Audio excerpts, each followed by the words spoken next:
With a major selection of the looks your kiddos love starting at just $4 in the Walmart app, a new school year means a stylish new them. Who knew? Find skater skirts and Crocs that say, I'm casual but cool. Sparkly sneakers that say, it's my classroom, you're just learning in it. And preppy polos that say, I'm the teacher's pet, even if they're mommy's menace at home. Find their favorite styles starting at just $4 in the app. The Walmart you thought you knew is now new. This episode is brought to you by Nespresso and Samra Origins by the Weekend Coffee Collection. Introducing Samra Origins. My collaboration with Nespresso is a connection to my roots, to my mother, Samra. Coffee that hits the right notes. It transports you. Crafted with unique notes and bold, soaring flavors. Experience a taste that moves you. Nespresso and Samra Origins. Discover more at Nespresso.com.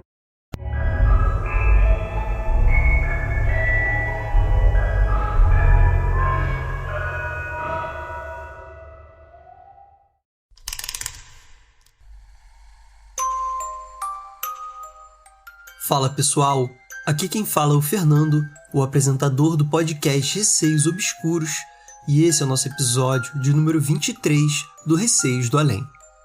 E gente, temos uma novidade agora. O Luiz do podcast Não Durma, ele edita meus episódios lá no Receios Obscuros, e ele vai editar também os episódios aqui do Receios do Além. Então depois me digam se gostaram do episódio, e a partir de agora, os episódios vão ser mais focados em contar somente a história. Quem quiser enviar os seus relatos, o e-mail é receiosdoalém@gmail.com. Vamos para o episódio de hoje.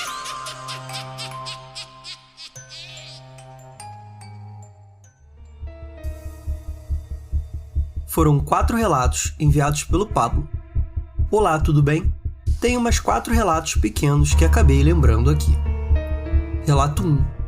Compre mais pão.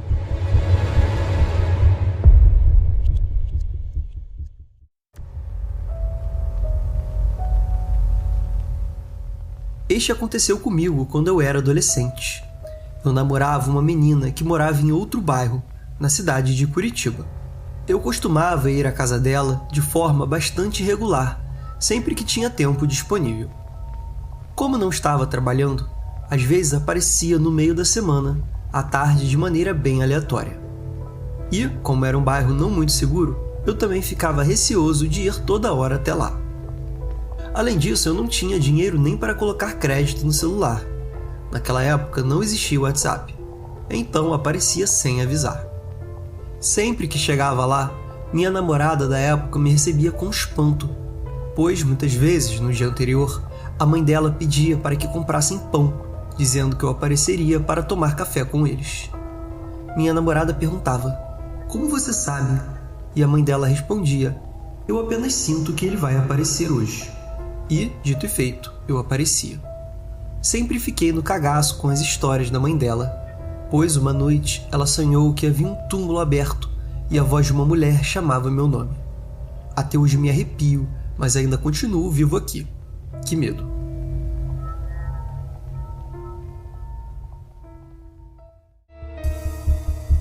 Relato 2. Tempo de escola.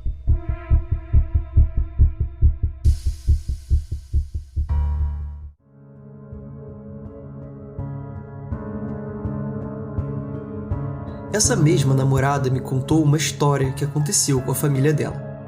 Ela tinha uma irmã de cerca de 5 anos na época.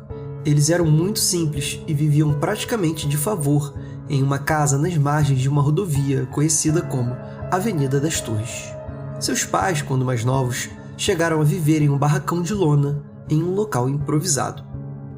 Quando a irmãzinha estava com cerca de 5 anos, as condições financeiras haviam melhorado um pouco, mas ainda enfrentavam dificuldades, a ponto de não terem uma televisão ou acesso à internet, ainda mais naquela época. Eles viviam de forma isolada e a menina não sabia nada sobre o que acontecia fora de casa, já que ainda não frequentava a escola. Mesmo assim, às vezes ela dizia que, antes de estar ali com eles, já havia sido grande e ia para a escola. Descrevia como eram as carteiras e as salas, mesmo sem ter qualquer referência ou contato com alguém que pudesse inspirar tais descrições. Quando a questionavam sobre o que estava falando, ela respondia até com certa impaciência, revirando os olhos como se fosse óbvio. Sim, quando eu era grande eu ia para a escola. Detalhe, essa família não acredita em reencarnação. Eles são evangélicos bastante conservadores.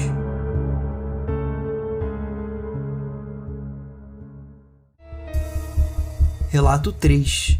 A lata que alerta.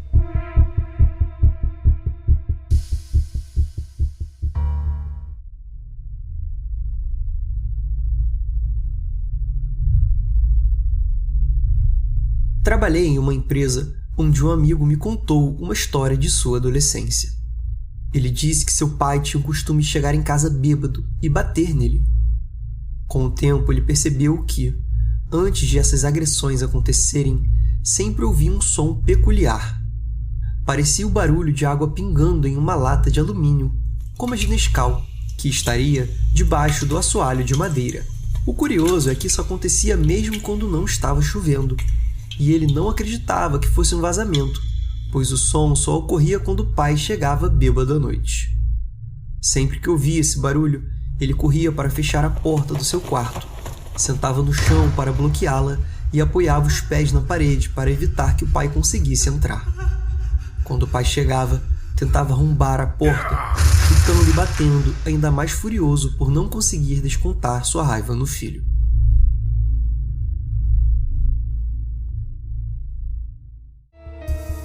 Relato 4. Cemitério de Aurora.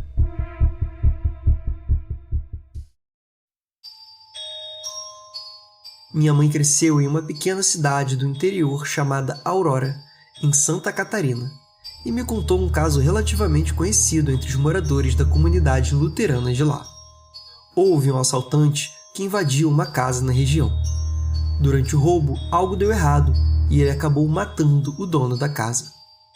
A vítima foi enterrada no cemitério da comunidade. Muitos anos depois, o assaltante também morreu e foi enterrado no mesmo cemitério. O detalhe curioso é que ele foi enterrado no túmulo ao lado da pessoa que ele havia assassinado. E o mais intrigante é que esses dois túmulos aparentemente estão desalinhados em relação ao restante do cemitério, como se tentassem se afastar um do outro.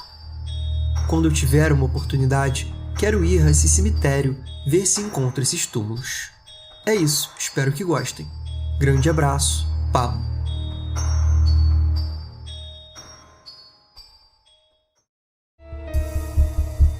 Relato Algo Me Observando, enviado pelo Alan.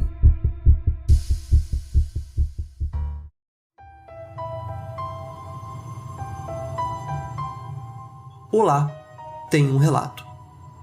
Aconteceu há muito tempo, eu tinha uns 20 anos. Uma noite saí com amigos e voltamos tarde. Decidi pousar na casa de um amigo que morava relativamente perto da minha casa. Não quis caminhar sozinho até lá naquela hora. Chegando à casa do meu amigo, ele e a namorada iam dormir na cama de casal, enquanto os outros 2 quartos já estavam ocupados pela mãe e pelo sobrinho dele. Sobrou para mim outro quarto, mas me avisaram que as pessoas da casa costumavam ver coisas lá. Não deram muitos detalhes, mas só isso já me deixou um pouco apreensivo. Mesmo assim, fui até o quarto para dormir. Depois de alguns minutos no escuro, deitado em um colchão no chão, senti que a temperatura caiu muito. De repente, fiquei com frio, o que era estranho já que era verão e a noite estava bem quente.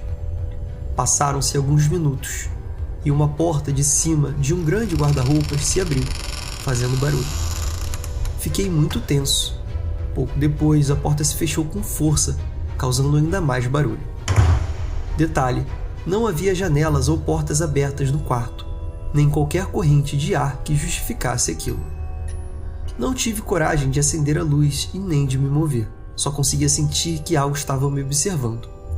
Então, fiz uma oração pedindo proteção a Deus. Depois disso, nada mais aconteceu. No fim, o cansaço me venceu e consegui dormir, mas nunca mais voltei a dormir lá. Tenho outros relatos. Mando outro dia. Abraço.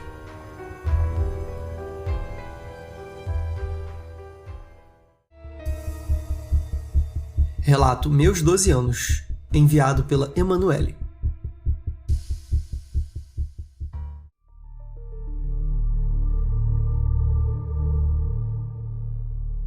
Olá, sou muito fã do podcast e acompanho sempre. Amo ouvir sobre experiências espirituais, pois elas me fazem sentir que não estou sozinha. Meu nome é Emanuele e gostaria de compartilhar um relato que aconteceu nas vésperas do meu aniversário de 12 anos. Naquela época, eu, minha mãe, minha irmã e meu sobrinho havíamos acabado de nos mudar para uma casa onde ainda moramos até hoje de favor. Minha irmã trabalhava em um local de esquina que consertava ar-condicionados, geladeiras e outros eletrodomésticos. Minha mãe, diarista, passava o dia fora trabalhando. Quando não estava na escola, eu ficava em casa cuidando do meu sobrinho. Em um dia específico, cheguei da escola com uma sensação estranha. Minha irmã foi trabalhar e eu fiquei em casa com meu sobrinho. Conforme o tempo passava, a sensação de estar sendo observada foi ficando insuportável.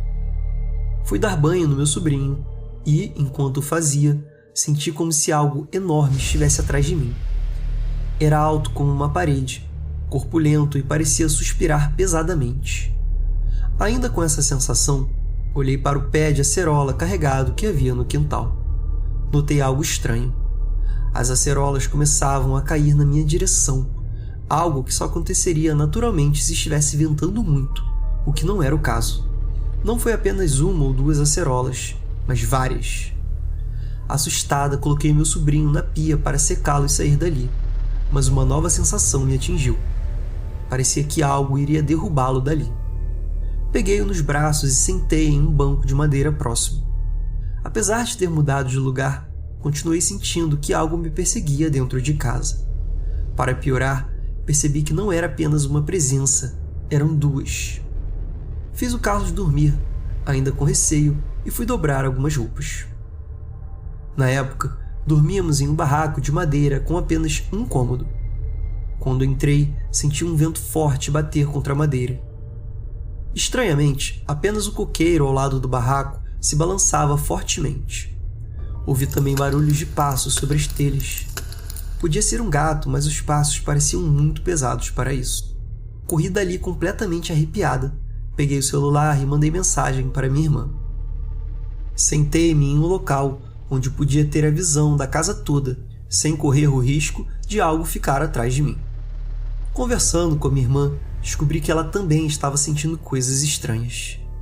Em um áudio que ela me mandou chorando, ouvi uma voz rouca ao fundo dizendo: "Eu estou bem." Até hoje não sei se essa voz tinha relação com o que estava acontecendo comigo, ou se era algum dos nossos guias nos protegendo na época. Após essa conversa, a sensação deu uma trégua, mas não por muito tempo. Alguns dias depois, em uma noite, estávamos em casa, apenas eu, minha mãe e meu sobrinho. Enquanto minha mãe cozinhava, eu estava no barraco de madeira. Havia um rádio velho ligado no centro do quarto. De repente, escutei uma voz feminina cantarolando uma música que parecia familiar. Presumi que fosse minha mãe e perguntei sobre a música. Ela me olhou e disse que não estava cantando nada. Minha mãe saiu para colocar o lixo para fora e eu voltei para o quarto. Foi então que começou a cantarolar do lado de fora, mas dessa vez mais clara, e passou a me chamar, como se zombasse de mim. Havia um tom de deboche misturado à cantoria. O rádio emitiu um som estranho e voltou a cantar, agora vindo do próprio rádio.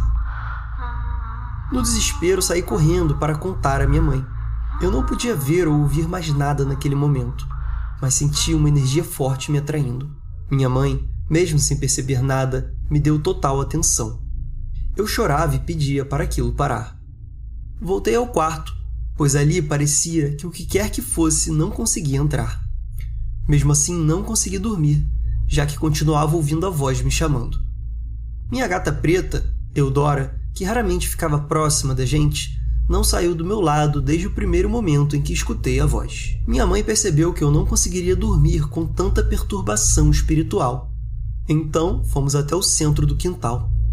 Lá pedimos para aquilo ir embora e o encaminhamos para uma casa espírita que conhecíamos.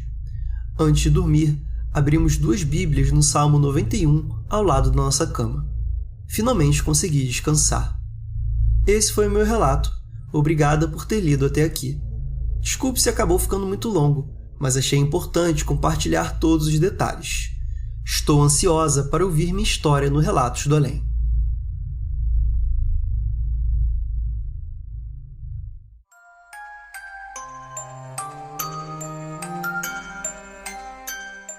E galera, esse foi o episódio de hoje. Espero que vocês tenham curtido essa nova dinâmica. Fica aqui meu agradecimento ao Pablo, ao Alan e a Emanuele que enviaram seus relatos. Caso queiram ouvir mais relatos como esses, é só entrar no meu podcast, O Receios Obscuros. Um beijo a todos e até o próximo episódio.